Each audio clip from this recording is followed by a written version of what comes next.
স্বাগত জানাই তোমাদের শিক্ষা দর্পণ চ্যানেলে। আজকের আলোচ্য বিষয় হলো শ্রীরামপুর মিশন বা শ্রীরামপুর ত্রয়ী। তার সঙ্গে সঙ্গে ফোর্ট উইলিয়াম কলেজ সম্পর্কে আলোচনা করব।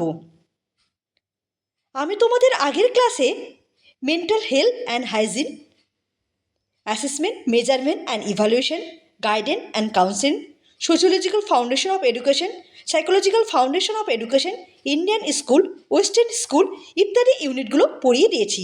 তোমরা যদি এগুলো না দেখে থাকো প্লেলিস্ট থেকে দেখে নিতে পারো। আর আমার পড়ানো যদি তোমাদের ভালো লেগে থাকে চ্যানেলটা লাইক, শেয়ার এবং সাবস্ক্রাইব করতে ভুলবে না, এবং পাশে থাকা বেল আইকনটি প্রেস করে দেবে। তাহলে আমি কোনো ভিডিও আপলোড করলে সবার আগে তোমাদের কাছে পৌঁছাবে। তাহলে দেরি না করে শুরু করা যাক আজকে শ্রীরামপুর মিশন বা শ্রীরামপুর ত্রয়ী, এবং তার সঙ্গে সঙ্গে ফোর্ট উইলিয়াম কলেজ নিয়ে আলোচনা করব। ভিডিওটা স্কিপ না করে পুরো ভিডিওটা দেখার অনুরোধ রইল। আশা করি তোমাদের ভালো লাগবে।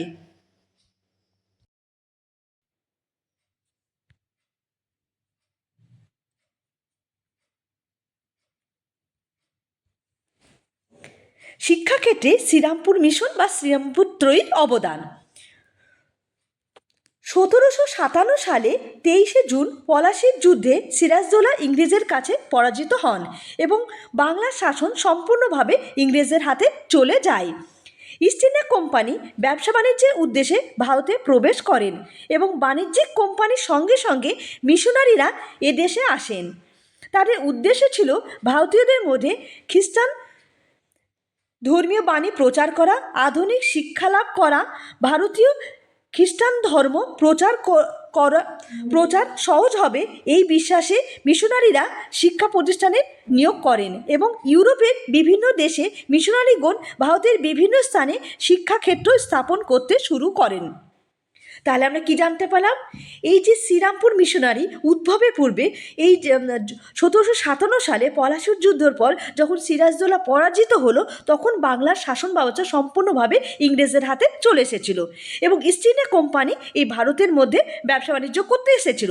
এই যে ইস্ট ইন্ডিয়া কোম্পানি ভারতের মধ্যে ব্যবসা বাণিজ্য করতে এসেছিল সেই টাইমে মিশনারিগুলো ভারতের মধ্যে এসেছিল। তাদের মূল উদ্দেশ্য ছিল ধর্মবাণীকে তাদের খ্রিস্টান ধর্মবাণীকে প্রচার করার জন্য তারা এই টাইমে এসেছিল। 1784 সালে জন টমাস চিকিৎসক সেবাদানের জন্য ভারতে এসেছিল। এই যে 1784 সালে জন টমাস নামে একজন ব্যক্তি ভারতের মধ্যে চিকিৎসা দানের জন্য এসেছিল। তখন সেই টাইমে তাকে সাহায্য করার জন্য উইলিয়াম ক্যারি ভারতে এসেছিল। তাদের মূল উদ্দেশ্য ছিল এই যে মিশনারিগুলো ভারতে এসেছিল তাদের মূল উদ্দেশ্য ছিল খ্রিস্টান ধর্মের যে বাণীগুলো প্রচার করা এবং ভারতের মধ্যে খ্রিস্টান ধর্মের বিস্তার লাভ করা। এরপরে কি হলো একটু দেখে নিই।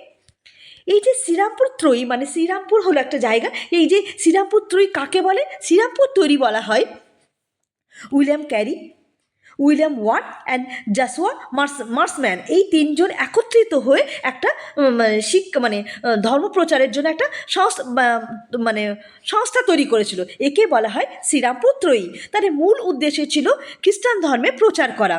এই যে শ্রীরামপুর ত্রয়ী যে তিনজন নাম, এই নামগুলো খুব ভালো করে মনে রাখবে।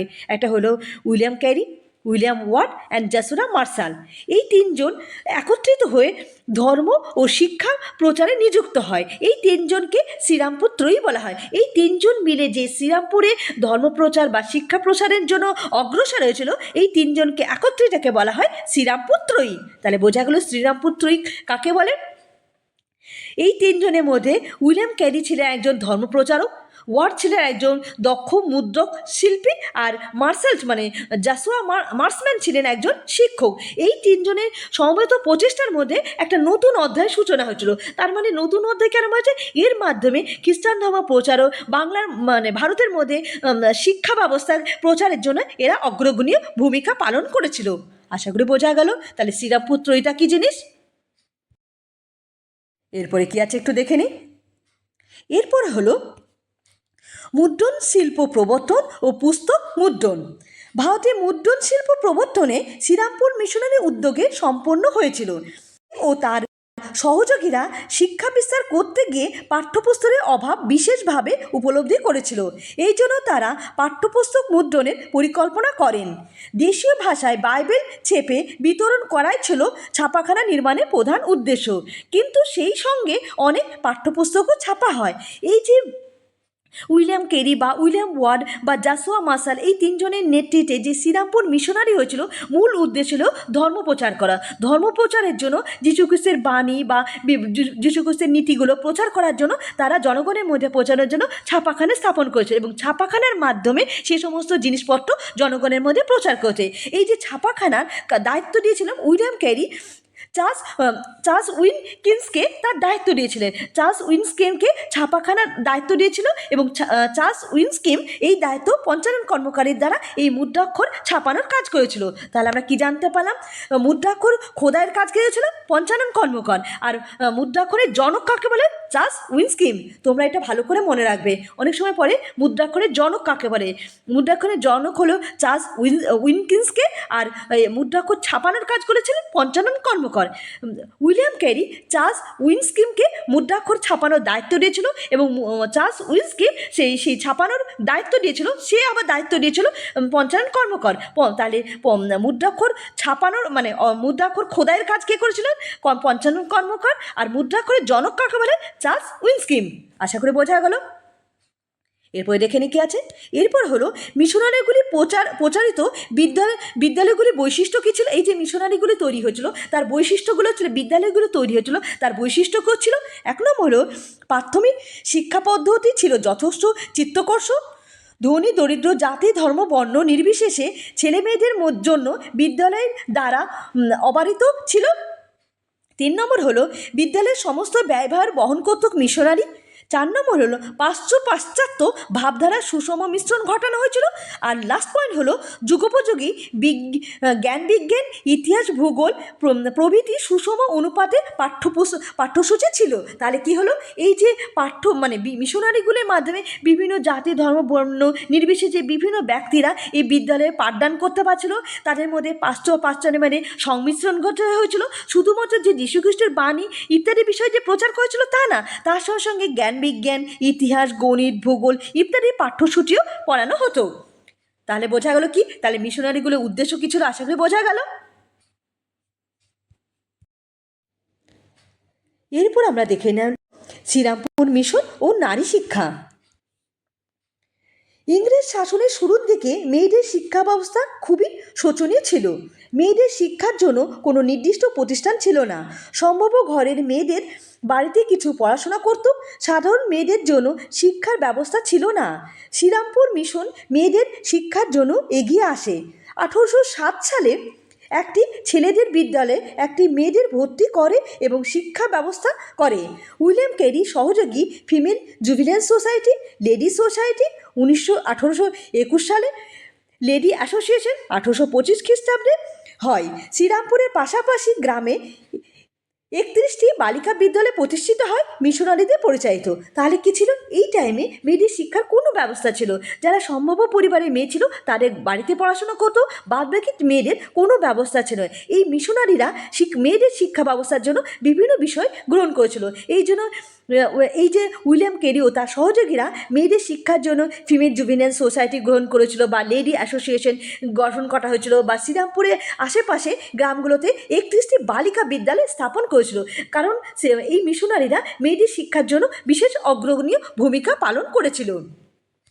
তারপরে আমরা দেখে নেব এই যে উচ্চশিক্ষার জন্য শ্রীরামপুর মিশনারি কী সমস্ত ব্যবস্থা ছিল সেটা একটু দেখে নিই। দেখো, শ্রীরামপুর ত্রয়ীর অন্যতম কৃতিত্ব হলো উচ্চশিক্ষার জন্য শ্রীরামপুর কলেজ। এই যে শ্রীরামপুর উচ্চশিক্ষা লাভ করতে পারে সবাই যেন উচ্চশিক্ষা লাভ করতে পারে, এই জন্য শ্রীরামপুর কলেজ স্থাপন হয়েছিল। কত সালে? এই সালগুলো অবশ্যই মনে রাখবে। 1818 সালে শ্রীরামপুর কলেজ স্থাপন হয়েছিল। তাহলে কত সালে স্থাপন হয়েছিল? 1818 সালে। আর এই কলেজের উদ্দেশ্য কী ছিল? 1 নম্বর হলো মিশনারিদের দ্বারা প্রতিষ্ঠিত বিদ্যালয়গুলোয় শিক্ষক সরবরাহ করা। 2 নম্বর হলো ধর্মীয় যাজক তৈরি করা, আর 3 নম্বর হলো পাশ্চাত্য সাহিত্য এবং পাশ্চাত্য বিজ্ঞান শিক্ষা প্রবর্তন ও প্রসার করা। তাহলে কী কী হতো? এগুলো এই কলেজের মাধ্যমে মানে শিক্ষককে নিয়োগ করা হতো, বা পাশ্চাত্যের মধ্যে মেলবন্ধন ঘটানো হতো, এবং শ্রীরামপুর কলেজে শিক্ষা ব্যবস্থা উচ্চশিক্ষা লাভের জন্য শ্রীরামপুর কলেজ স্থাপন করা হয়েছিল। এটা 1818 সালে। এরপর আমরা দেখব এই পত্রপত্রিকা, এই সময়ের যে সমস্ত পত্রপত্রিকা প্রকাশিত হয়েছিল সেগুলো কি সেবার একটু দেখে নিই। দেখো এখানে দেওয়া আছে 1809 সালে সর্বপ্রথম উইলিয়াম ক্যারি বাইবেল যে বাংলা ভাষায় অনুবাদন করেছিল তার নাম দিয়েছেন মঙ্গল সমাচার। এটা অবশ্যই মনে রাখবে। এই যে উইলিয়াম ক্যারি যে বাংলা ভাষায়, যেহেতু এখানে বাঙালিরা থাকে, তাই বাংলা ভাষায় বাইবেলকে প্রচার করেছিল, অনুমোদন করেছিল, বাইবেলটাকে বাংলা ভাষায় অনুমোদন করেছিল, তার নাম দিয়েছিল মঙ্গল সমাচার। এই উপমহাদেশে বাংলা ভাষায় প্রকাশিত প্রথম পত্রিকা হলো দিগদর্শন। এই যে বাংলা ভাষায় এই টাইমে বাংলা ভাষায় প্রচারিত প্রথম পত্রিকা কি? তাহলে হলো দিগদর্শন। এগুলো অবশ্যই ভালো করে মনে রাখবে, কারণ এগুলো থেকে প্রায় কোশ্চেন পড়ে থাকে। আর এই মতে প্রথম পত্রিকা কি যদি বলা হয় বাংলা ভাষায় প্রচারিত প্রথম পত্রিকা কি? তাহলে হলো দিগদর্শন। আর প্রথম পত্রিকা যদি বলা হয় বেঙ্গল গ্যাজেট। এটা অবশ্যই মনে রাখবে। তাহলে প্রথম পত্রিকা যদি বলা হয় তাহলে হলো বেঙ্গল গ্যাজেট, আর বাংলা ভাষায় প্রকাশিত প্রথম পত্রিকা কি? এটা হলো দিগদর্শন। আর এই বেঙ্গল গ্যাজেটের সম্পাদক কে ছিলেন? August Hicky. তোমরা এগুলো খুব ভালো করে মনে রাখবে, কারণ পরীক্ষাতে এখান থেকে কোশ্চেন প্রায় পড়ে থাকে। জাসুয়া মার্শাল অর্থাৎ জন ক্লাইভ মার্শাল 1818 সালে দিগদর্শন পত্রিকা মানে মাসিক পত্রিকা প্রকাশিত করেছিল, এবং 1818 সালে সমাচার দর্শন মানে সাপ্তাহিক পত্রিকা হয়েছিল। তাহলে দিগদর্শন ছিল একটা মাসিক পত্রিকা, আর সমাচার দর্শন হলো একটি সাপ্তাহিক পত্রিকা। এই দুটোই 1818 সালে হয়েছিল। এটা এপ্রিল মাসে আর এটা হলো মে মাসে। তোমরা এগুলো খুব ভালো করে মনে রাখবে। বিশেষ করে এখানে যে পত্রপত্রিকা আছে কোনটা, এই যে দিগদর্শন বা সমাচার দর্শন, বেঙ্গল গ্যাজেট, প্রথম পত্রিকা কি, এইগুলো পরীক্ষায় খুব পড়ে। তোমরা এটা খুব ভালো করে মনে রাখবে। এরপর আমরা দেখে নিই। এবার আমরা দেখব, এবার আমরা ফোর্ট উইলিয়াম কলেজ। এবার আমরা এতক্ষণ দেখলাম শ্রীরামপুর ত্রয়ী বা শ্রীরামপুর মিশন, যে শ্রীরামপুর মিশন গঠন হয়েছিল, এরপরে হয়েছিল ফোর্ট উইলিয়াম কলেজ। এবার আমরা এই ফোর্ট উইলিয়াম কলেজ সম্পর্কে একটু জেনে নিই। ফোর্ট উইলিয়াম প্রতিষ্ঠিত হয়েছিল লর্ড ডালহৌসির নেতৃত্বে 1800 সালে 4 মে। তাহলে কত সালে হয়েছিল? 1800 সালে 4 মে লর্ড ডালহৌসির নেতৃত্বে ফোর্ট উইলিয়াম কলেজ প্রতিষ্ঠিত হয়েছিল। এই কলেজে প্রথমে মারাঠা বিভাগ ও সংস্কৃত বিভাগে পাঠদান হতো।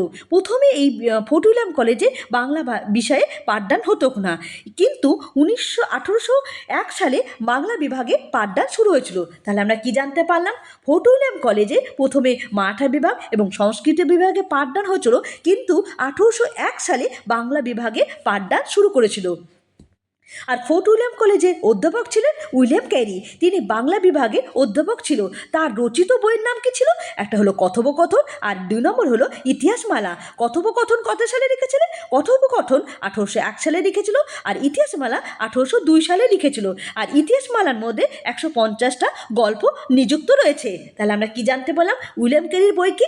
উইলিয়াম ক্যারির বই হলো কথোপকথন এবং ইতিহাসমালা। তোমরা এগুলো খুব ভালো করে মনে রাখবে, কারণ পরীক্ষাতে অনেক সময় পড়ে উইলিয়াম ক্যারি বইয়ের নামগুলো কী কী। এই ফোর্ট উইলিয়াম কলেজে আরেকজন অধ্যাপক হলো রামরাম বসু। এই রামরাম বসু উইলিয়াম ক্যারিকে বাংলা শিখিয়েছিলেন। আর রামরাম বসুর বইয়ের নামগুলো কী কী একটু দেখে নিই।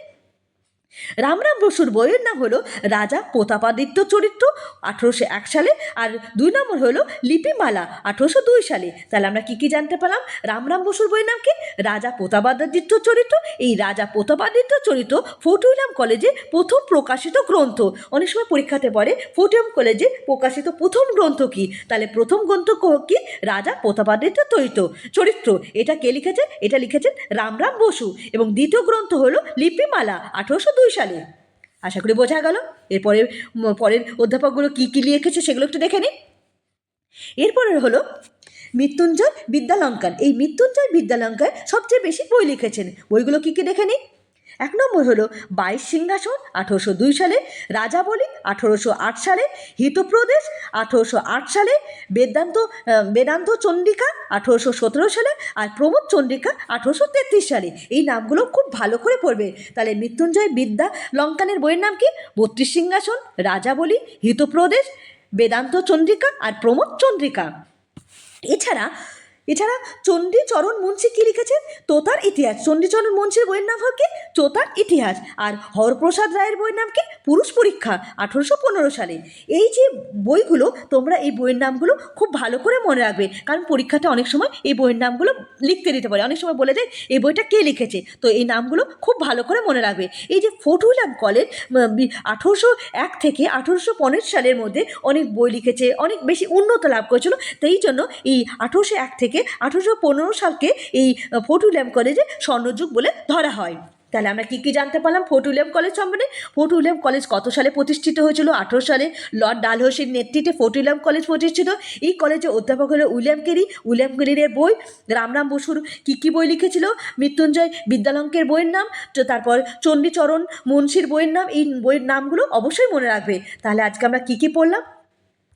এর সঙ্গে আমরা পড়লাম শ্রীরামপুর ত্রয়ী। এই যে শ্রীরামপুর ত্রয়ী কাদেরকে নিয়ে গঠিত হয়? বিশেষ করে এই তিনটে নাম তো শ্রীরামপুর ত্রয়ী, এই তিনটে নামই পরীক্ষায় পড়ে দেয়। শ্রীরামপুর ত্রয়ী যেন William Carey, William Ward and Joshua Marshman, এই তিনজনের নেতৃত্বে শ্রীরামপুর ত্রয়ী গঠন হয়েছে। তার উদ্দেশ্য কী ছিল? কোন উদ্দেশ্য নিয়ে গঠিত? তাছাড়া এই যে এখানে যে পত্রপত্রিকা, বিশেষ করে শ্রীরামপুর কলেজ কত সালে প্রতিষ্ঠিত হয়েছিল? পরীক্ষাতে খুব পড়ে।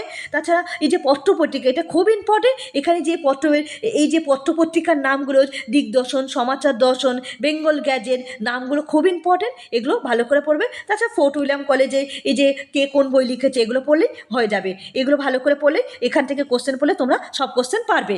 আর তোমাদের যদি কোনো জিনিস বুঝতে অসুবিধা হয়, আমাকে মেসেজ করবে, আমি তার উত্তর দেবো। আর আমার ক্লাস তোমাদের কেমন লাগছে মেসেজ করে জানাবে। ধন্যবাদ।